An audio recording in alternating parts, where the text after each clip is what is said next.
Témoignage d'enfer par Victoria Nehal. Ceci est un bref résumé du témoignage de Victoria Nehal. Je suis née et j'ai vécu en Namibie toute ma vie et ai remis ma vie à Jésus le 6 février 2005. Le Seigneur Jésus-Christ m'a révélé beaucoup de choses dans le domaine spirituel, dont quelques voyages en enfer. Le Seigneur m'a ordonné de partager mes expériences avec les gens, il m'a également averti de ne rien ajouter ou rien omettre de tout ce que le Seigneur Jésus-Christ m'a montré ou m'a dit. Au moment de l'écriture de ce livre, à la fin de l'année 2006, j'ai été visitée 33 fois par le Seigneur Jésus-Christ. À chaque occasion de ces visites, le Seigneur me disait avant de partir que « le temps passe vite ». Premier voyage en enfer. Le week-end du 23 juillet 2005, j'ai fait un trajet d'une trentaine de minutes en taxi de la ville d'Ondangwa où je travaille et habite, à mon village d'origine, pour passer le week-end avec mes parents. En rentrant chez moi, j'ai eu un sentiment que quelque chose d'extraordinaire allait se produire ce soir-là. Je suis arrivée à la maison vers 18h et c'était le moment où les gens se préparaient pour le dîner. J'étais dans la cuisine avec le reste de ma famille, couchée sur un vieux drap sur le sol, tandis que mes petits-nièces et neveux chantaient leurs chansons d'école du dimanche. Soudain, j'ai senti une lourde onction venir sur moi, mon corps est devenu très faible, et j'étais ailleurs sous la puissance de Dieu. J'ai vu un homme, vêtu d'une longue robe blanche attachée avec une corde de la même couleur, marchant vers l'endroit où je me trouvais. Il y avait une lumière brillante autour de lui, comme si elle rayonnait de lui. Il portait des sandales brunes, ses traits étaient comme des personnes originaires du Moyen-Orient, avec une belle peau bronzée. Son visage était très gentil et plein de gloire, mais j'étais incapable de le regarder dans les yeux. Quand il parlait, sa voix était tendre, gentille et aimant, mais autoritaire, des vagues d'amour émanaient de son être essentiellement. Il m'a tendu sa main et m'a tiré vers le haut depuis l'endroit où j'étais couché. Soudain, j'étais dans un beau corps transformé, j'avais le même aspect que quand j'avais 18 ans. Je portais une robe blanche attachée avec une corde blanche. Même si ma robe était blanche, le matériel était différent de la robe de l'homme.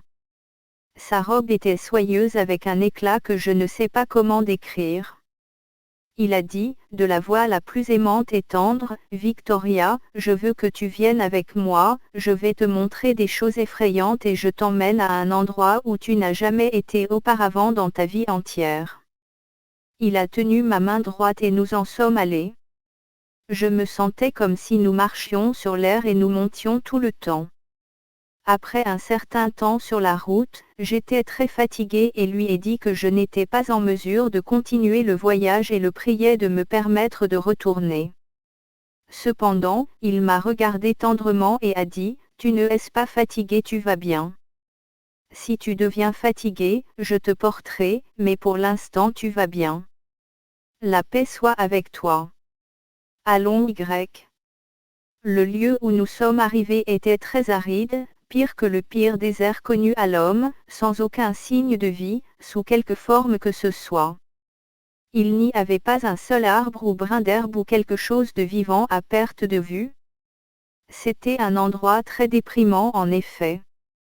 Nous sommes arrivés à une porte et l'homme s'est tourné vers moi et m'a dit, « Victoria, nous allons entrer par la porte et les choses que tu verras t'effrayeront et te contrarieront, mais sois assuré du fait que partout où je t'emmène, tu seras bien protégé. Il suffit d'ouvrir les yeux et observer tout ce que je vais te montrer. » J'étais terrifiée et j'ai commencé à pleurer. Je protestais et suppliais l'homme de me ramener. Je lui ai dit que je ne voulais pas aller dans cet endroit parce que je pouvais voir à travers la porte ce qui se passait à l'intérieur. Il m'a regardé et a dit, « La paix soit avec toi, je suis avec toi. Nous devons aller à l'intérieur, car le temps passe vite. » Nous sommes entrés par la porte. Je ne peux pas vous décrire l'horreur de cet endroit. Je suis convaincu qu'il n'y a aucun autre endroit dans tout l'univers aussi mauvais que cet endroit. L'endroit était très grand et j'avais l'impression qu'il était en expansion tout le temps. C'était un lieu de la plus grande obscurité et la chaleur de l'endroit ne pouvait pas être mesurée, il était plus chaud que le plus chaud des feux. Je ne pouvais pas voir de flammes de feu ou la source de la chaleur, mais il faisait chaud. L'endroit était rempli de mouches de toute taille, des mouches vertes, noires et grises. Tous les types imaginables de mouches étaient là. En outre, il y avait aussi de courts, épais, vers noirs partout, qui grimpaient sur tout. Les vers ont commencé à grimper sur nous et les mouches étaient aussi sur nous. L'endroit était rempli de l'odeur la plus répugnante, il n'y a pas de mots pour décrire l'intensité de la puanteur dans ce lieu. L'odeur était presque comme de la viande pourrie mais était 100 fois pire que la viande la plus pourrie que je n'ai jamais sentie dans ma vie entière. L'endroit était rempli du bruit des pleurs et des grincements de dents, ainsi que de rires démoniaques et maléfiques. La pire chose à propos de cet endroit, c'est qu'il était rempli de gens. Il y avait tellement de gens qu'ils ne pouvaient pas être comptés. Les gens étaient sous la forme de squelettes. Je peux dire avec certitude que ces squelettes étaient des humains parce que je reconnaissais certains de mes parents très proches et des gens de mon village. Leurs os étaient gris foncé et extrêmement secs. Ils avaient de longues dents pointues comme des animaux sauvages. Leur bouche était grande et large et leur langue était longue et rouge brillant. Leurs mains et leurs pieds avaient de longs orteils et doigts minces avec des ongles longs et pointus. Certains d'entre eux avaient des queues et des cornes.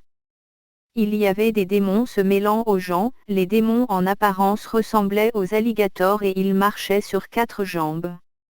Ils étaient à l'aise dans cet environnement et étaient constamment en train de taquiner et tourmenter les humains. Le bruit que les démons faisaient ressemblait plus à une célébration, car ils semblaient heureux et insouciants, ils sautaient et dansaient aussi tout le temps. Les humains, en revanche, avaient l'air misérables et déprimés, ils étaient dans un état d'impuissance et de désespoir. Le bruit des humains était causé par la douleur, ils pleuraient, criaient et grinçaient leurs dents, et se trouvaient dans une situation désespérée de souffrance et douleur inimaginable. Les gens dans cet endroit étaient innombrables mais je pouvais clairement voir que la grande majorité d'entre eux étaient des femmes. Ils étaient divisés en de nombreux groupes différents. Même s'ils étaient dans les groupes, il n'était pas possible d'estimer le nombre de personnes en un seul groupe parce que les groupes étaient extrêmement larges. L'homme m'a conduit à l'un des groupes sur la partie orientale du lieu.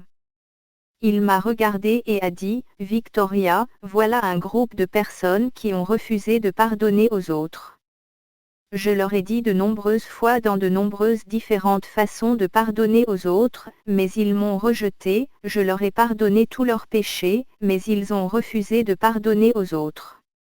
Leur temps s'est écoulé et ils se sont retrouvés ici.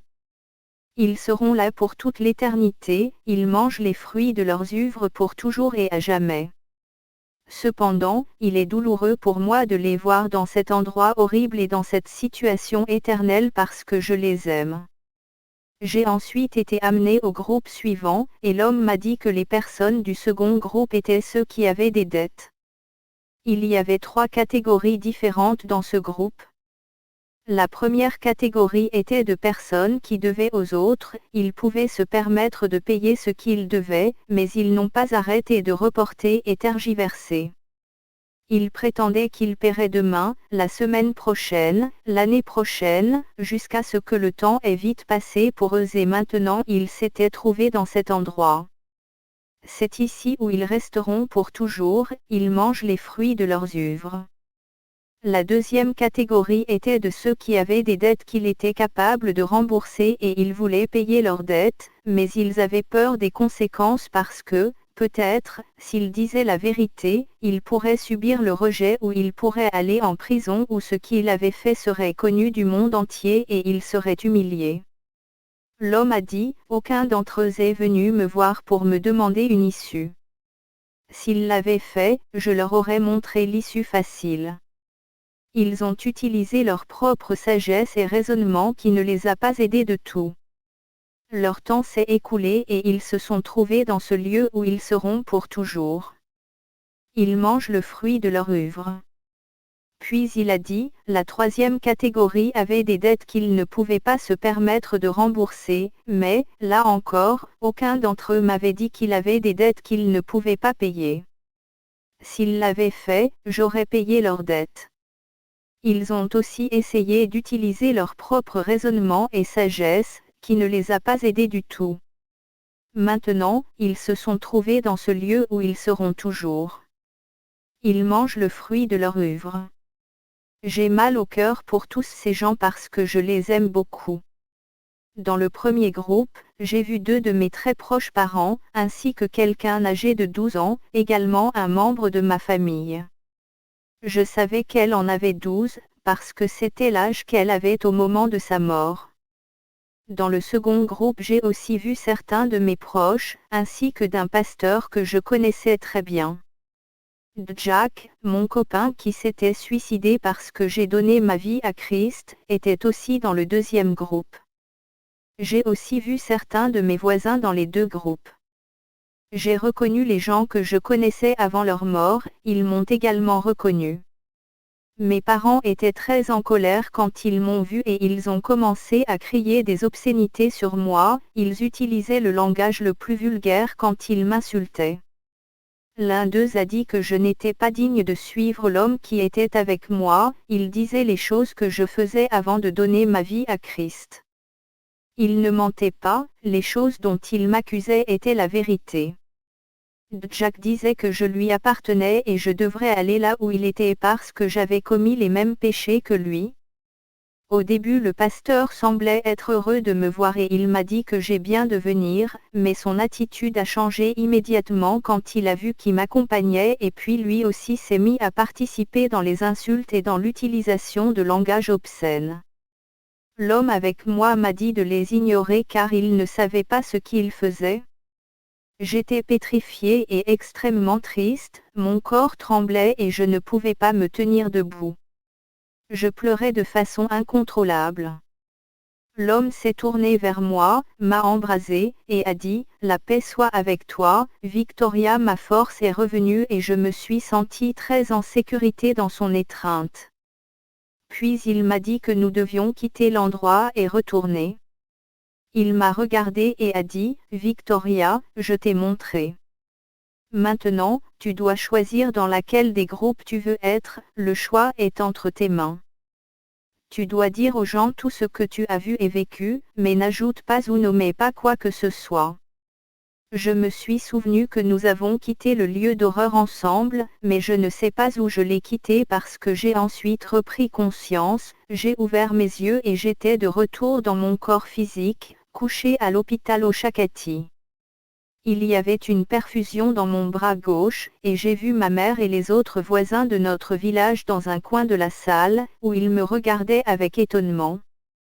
Je pouvais voir sur le visage de ma mère qu'elle avait pleuré.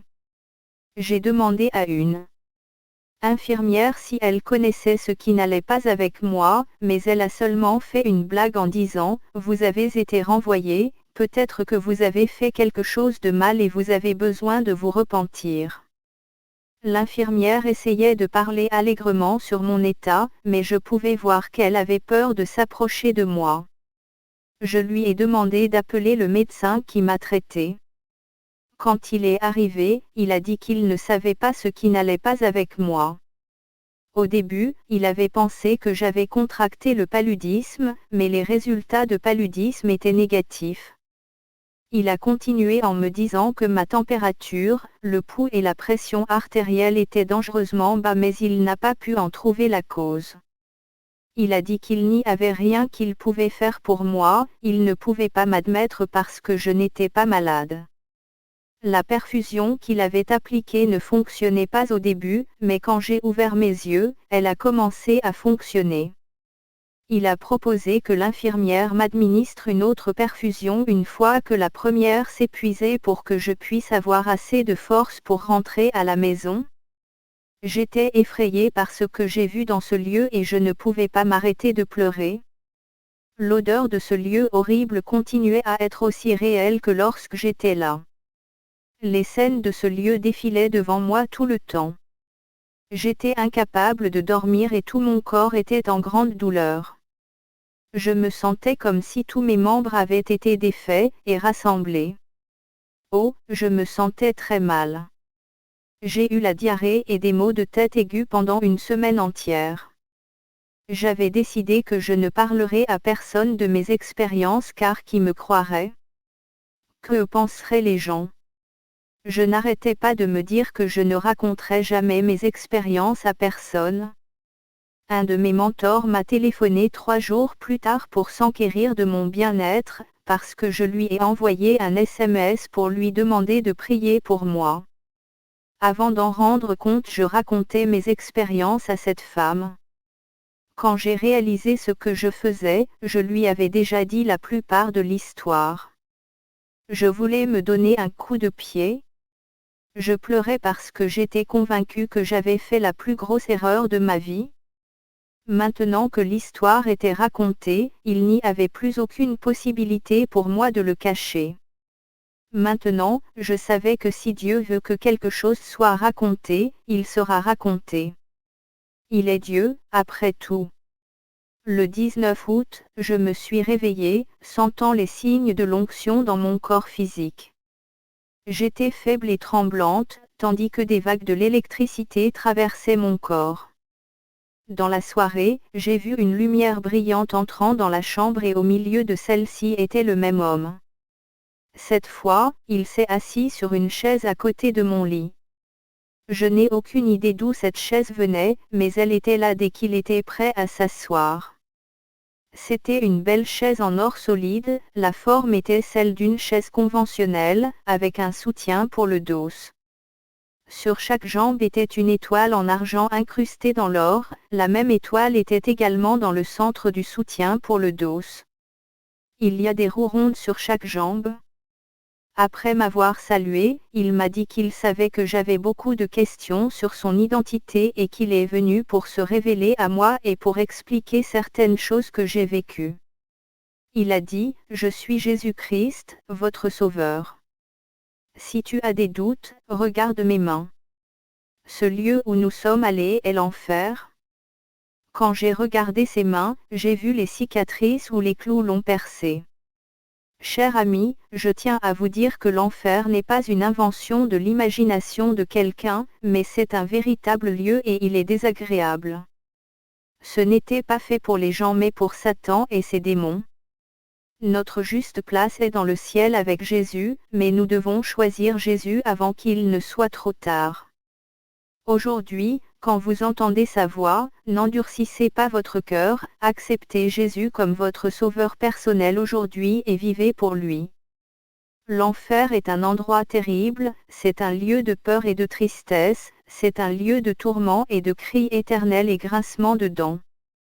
Satan veut prendre autant de personnes que possible avec lui. Ne coopérez pas avec lui, coopérez avec Jésus et vous vivrez et vous ne mourrez pas. Je ne pouvais pas comprendre pourquoi le Seigneur me disait de faire un choix entre les deux groupes qu'il m'a montrés en enfer quand j'étais déjà une chrétienne née de nouveau. Je l'ai accepté dans ma vie et il me disait encore de faire un choix si je veux aller en enfer ou pas. Je ne pouvais pas comprendre. J'ai commencé à prier et j'ai demandé à Dieu de me donner une révélation de ce qu'il voulait dire et ce qu'il voulait que je fasse. Le Seigneur m'a révélé que j'entretenais un manque de pardon et du ressentiment dans mon cœur envers une de mes sœurs, ainsi qu'envers un de mes cousins. J'ai demandé au Seigneur de me pardonner pour mon esprit de rancune, j'ai également demandé à ma sœur de me pardonner. Pour avoir entretenu la colère et l'amertume dans mon cœur envers elle. Le Seigneur m'a ordonné d'aller demander pardon à mon cousin. Le Seigneur m'a aussi rappelé qu'il y avait un moment où j'ai acquis un travail d'enseignant avec un diplôme frauduleux et qu'il considérait cela comme une dette et du vol.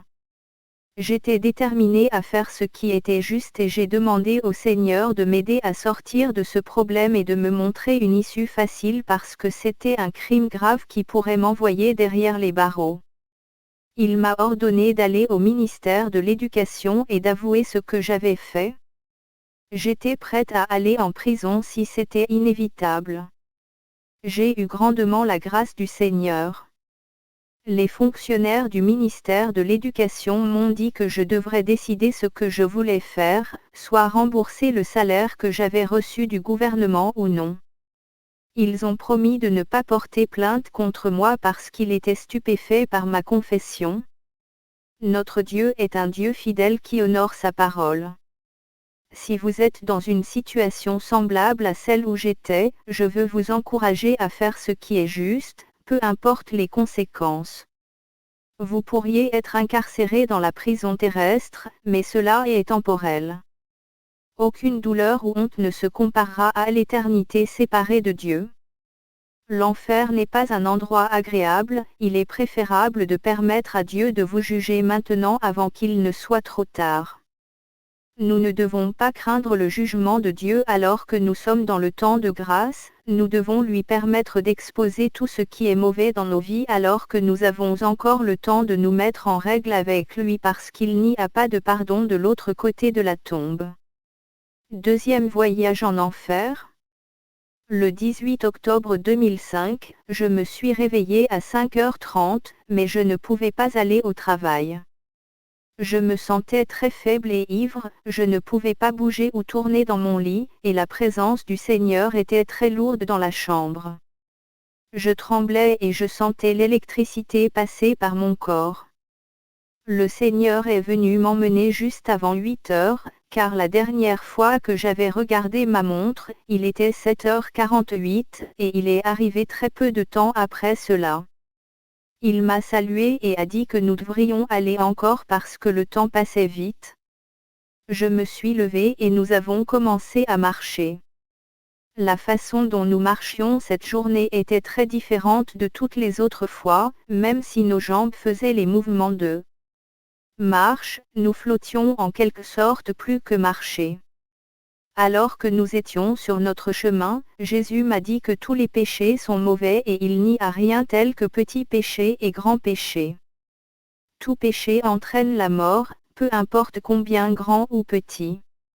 Le Seigneur m'a dit que nous allions visiter l'enfer à nouveau et puis il m'a demandé si j'avais peur. Je lui ai répondu que j'avais peur. Il a dit, l'esprit de la peur n'est pas de mon Père ou de moi, c'est du diable. La peur vous fera faire des choses qui vous emmèneront en enfer. Sans la foi, il est impossible de plaire à Dieu et la peur est l'exact contraire de la foi. Il est évident que la peur ne plaît pas à Dieu parce qu'elle détruit la foi de quelqu'un. Pour tout le temps où nous étions sur notre chemin, nous marchions côte à côte, mais dès que nous sommes arrivés à la porte de l'enfer, il a pris ma main dans la sienne et l'a tenue pour chaque seconde que nous étions en enfer. J'étais très heureuse que le Seigneur tenait ma main parce que l'emprise ferme de sa main a enlevé toute la peur de moi. L'endroit était toujours le même, rien n'était différent de la première fois. Il y avait des mouches, des vers, de la chaleur extrême, l'odeur, des squelettes, le bruit, tout était exactement comme c'était la première fois que j'étais là. Nous sommes entrés dans la même porte laide encore et le Seigneur m'a emmené à un groupe de personnes. Il y avait beaucoup de gens que je connaissais quand ils étaient encore en vie sur terre. Les pauvres gens étaient dans un état terrible, ils avaient l'air misérables et en grande souffrance, mais le pire, c'était l'image de désespoir sur leur visage. Le Seigneur a désigné une femme d'une quarantaine d'années que je connaissais avant sa mort. Elle était morte dans un accident de voiture au début de 2005.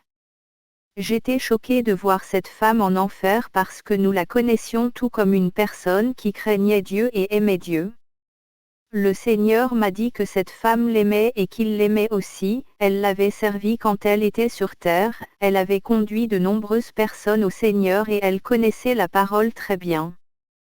Elle était gentille avec les pauvres et les nécessiteux, elle leur donnait, et les a aidés à bien des égards. Elle était un bon serviteur du Seigneur dans la plupart des façons. Ces paroles du Seigneur m'ont choqué encore plus et je lui ai demandé pourquoi il laisserait quelqu'un qui l'avait si bien servi finir dans l'enfer. Le Seigneur m'a regardé et m'a dit que cette dame avait cru la tromperie du diable. Bien qu'elle connaissait bien les Écritures, elle a cru au mensonge du diable qu'il y a de grands péchés et petits péchés.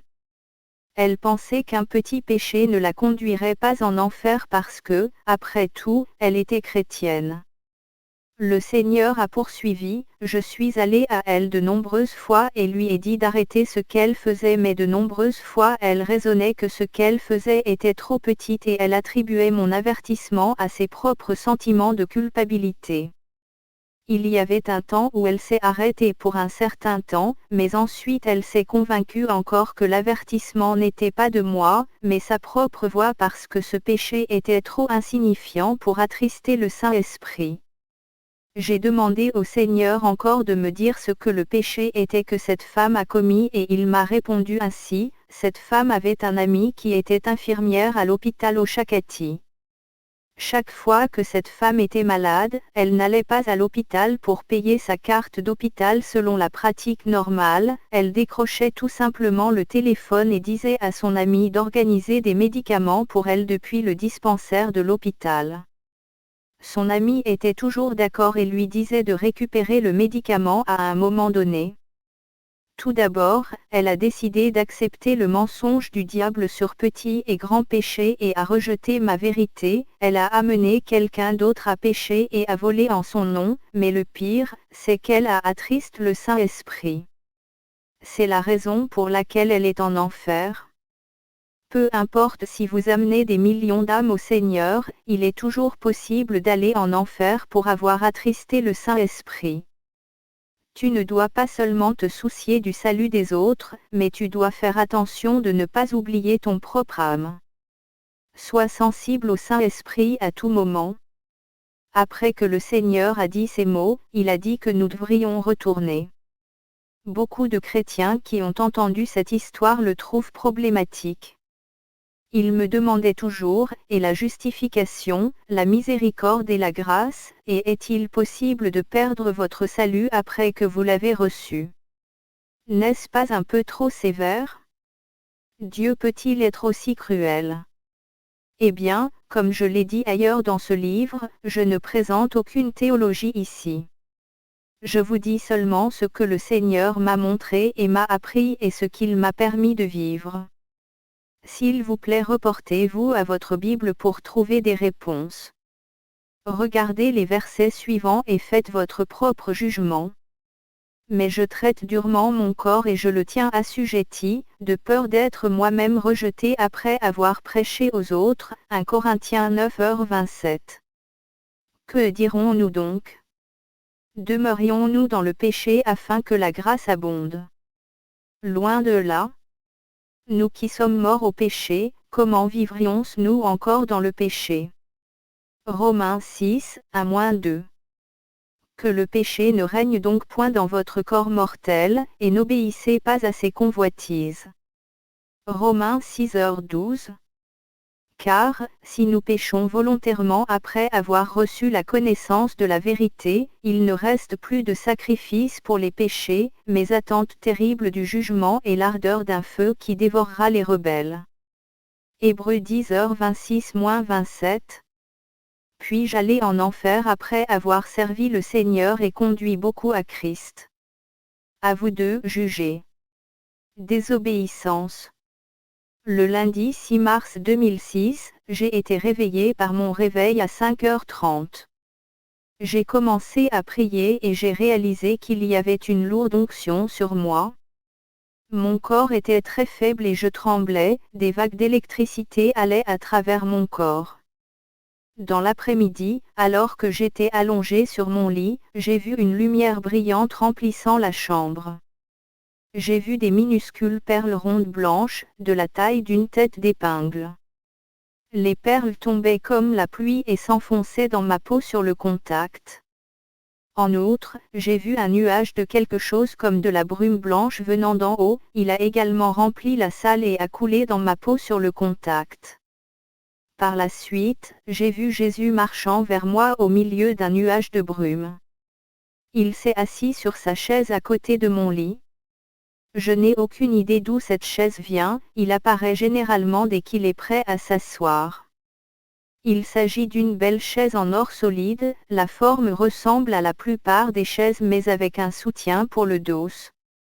Sur chaque jambe est une étoile en argent, une étoile semblable mais plus grande est aussi sur le soutien pour le dos. Il y a des roues rondes sur chaque jambe. Jésus m'a dit bonjour et a étendu sa main vers moi et m'a dit de me lever parce que le temps passe vite. Il m'a tiré vers le haut par ma main et je me suis assise sur mon lit. Puis il m'a dit, Victoria, prions. Il priait dans une langue que je ne comprenais pas, je n'ai compris que le mot Amen. Ensuite, il a poursuivi en me demandant ce que je voyais et je lui ai dit que je voyais des groupes de personnes aller à leur travail et d'autres qui arrivent à leur lieu de travail. Je voyais aussi ces petites perles blanches semblables tombant sur ceux qui arrivaient en premier à leur lieu de travail. Après le premier groupe, un autre groupe arrivait aussi plus tard. À ce moment-là, la pluie de perles minuscules avait cessé de tomber. J'ai aussi vu des différents groupes de personnes, arrivant à différentes églises le dimanche matin. La pluie de perles blanches commençait à tomber dès que les premiers arrivants entraient dans les locaux de l'église. Elle a continué de tomber pendant un certain temps et puis elle s'est arrêtée. Les retardataires ne trouvaient rien. Jésus m'a demandé si je comprenais ce que signifiaient ces visions et je lui ai dit que je ne comprenais pas. Puis il m'a expliqué, ces visions signifient que chaque endroit où tu es censé être à un moment précis et tu sais à quelle heure tu devrais être là, il y a toujours des anges distribuant des bénédictions pour cette heure précise. Si tu arrives à temps, tu recevras tes bénédictions, mais si tu es en retard, tu manquerais tes bénédictions pour ce jour-là parce que les anges distribuent les bénédictions que pour ce moment précis. Victoria, je tiens à t'avertir parce que tu arrives en retard au travail et tu arrives en retard surtout à l'église. Tu dois savoir que ces fois que tu as été en retard sans raison valable, tu as perdu tes bénédictions pour ces jours-là à jamais, elles ne reviendront jamais à toi. Victoria, tu dois arrêter cette chose et ne jamais le refaire, sauf si tu as une raison valable d'être en retard. Lorsque le Seigneur a dit ces mots, je souhaitais vraiment pouvoir disparaître ou lui donner des excuses acceptables pour mon indiscipline. Je lui ai dit que parfois je dors trop mais il m'a regardé droit dans les yeux et m'a dit que je mentais et que j'avais une mauvaise tendance de revenir au lit après que je me suis réveillée, de succomber à une envie de dormir pour quelques minutes de plus. Après que Jésus m'avait prévenu, il a dit, « Levez-toi. Allons.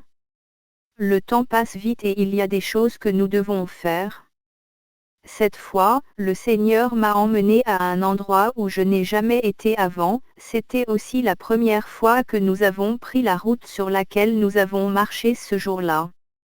Nous sommes arrivés dans un jardin rempli de belles fleurs et de beaux arbres verts, rien sur terre ne peut se comparer à cette beauté. Les fleurs étaient dans toutes sortes de belles couleurs vives. Nous nous sommes assis sur un banc de jardin magnifique, qui a été faite en or solide avec des petites étoiles brillantes en argent. Quand on s'est assis, il a montré en face de nous et a dit, « Victoria, regarde, tu peux voir cette ville. » Quand j'ai regardé, j'ai vu une très grande ville illuminée brillamment. C'était beau au-delà de toute description. La ville a une porte brillante en or et à cette porte était un homme, assis qui avait un grand âge. Il avait une longue barbe blanche et des cheveux blancs. J'avais vu cet homme auparavant et, lorsque j'ai demandé à Jésus qui était cet homme, il m'a dit que c'était Abraham, le père de la foi. J'ai vu beaucoup de routes dans cette ville, qui sont également pavées d'or. Il y a des gratte-ciel et ils brillaient également comme de l'or. La brillance et l'éclat dans la ville est indescriptible. Jésus s'est tourné vers moi et a demandé, « Qu'est-ce que tu penses de cette ville ?» Je lui ai répondu qu'elle était belle et que je voulais y aller. Jésus a dit, « Je vais t'emmener là-bas si tu continues à être obéissante, parce que c'est aussi l'endroit où sera ta maison. » Reste obéissante parce que si tu es désobéissante, Victoria, des corbeaux voleront dans ta maison. Ta maison sera un lieu d'habitation de hibou et une aire de jeu de fantômes. Cependant, n'aie pas peur, parce que je suis avec toi. Obéis simplement. Pour chacun qui est désobéissant, sa maison aura des corbeaux qui y volent, elle sera un lieu d'habitation des hiboux et une aire de jeu des fantômes. Jésus-Christ est réel et il nous aime d'un amour qui ne peut pas être décrit, son plus grand désir c'est que nous choisissons la vie et passons l'éternité avec lui. Son cœur a mal pour tous ces gens qui meurent et vont en enfer parce qu'ils ont choisi de rejeter le salut qu'il leur a offert et ils ont choisi la mort à la place. Que vous soyez un chrétien né de nouveau ou pas, s'il vous plaît, rappelez-vous toujours une chose, le temps passe vite.